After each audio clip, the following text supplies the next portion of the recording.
کل محرم کی 10ویں تاریخ ہے، کیا ماتم حسین کرنا ہے یا نہیں؟ دیکھیے 10ویں محرم کا تعلق امام حسین سے ہے ہی نہیں.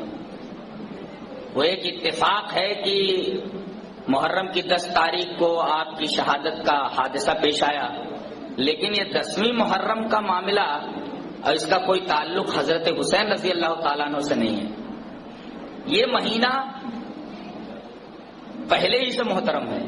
اللہ تبارک و تعالیٰ نے ارشاد فرمایا کہ جب سے یہ کائنات بنی ہے 12 مہینے اللہ تبارک و تعالیٰ نے بنائے ہیں، ان میں سے 4 مہینے حرام کے ہیں. 3 الگ ترتیب ہیں، ذیقعدہ، ذوالحجہ، محرم، اور ایک آگے چل کر کے ہے رجب. اللہ تبارک و تعالیٰ نے اسے محترم قرار دیا ہے. اس مہینے کی حرمت کو برقرار رکھا جائے.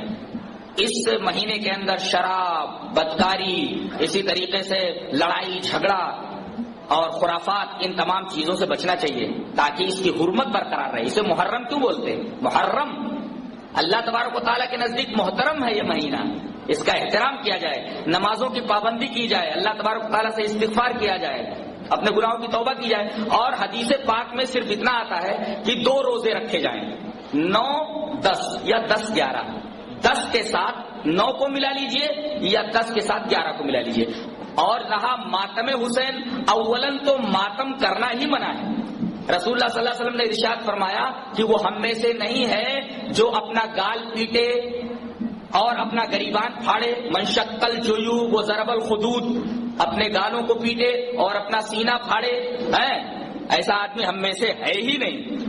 اور ویسے بھی جہاں تک آدمی کے مرنے کی بات ہے، 3 دن سے زیادہ مرد کے لیے سوگ نہیں ہے اور عورت کو 4 مہینہ 10 دن سے زیادہ نہیں ہے. بس ماتم کا کوئی بھی تعلق اسلام سے نہیں ہے. ماتم حسین سے یا کسی بھی قسم کے ماتم سے اسلام کا کوئی تعلق نہیں ہے. یہ سب بدعات اور خرافات ہیں، یہ شیعوں کی ایجاد ہے.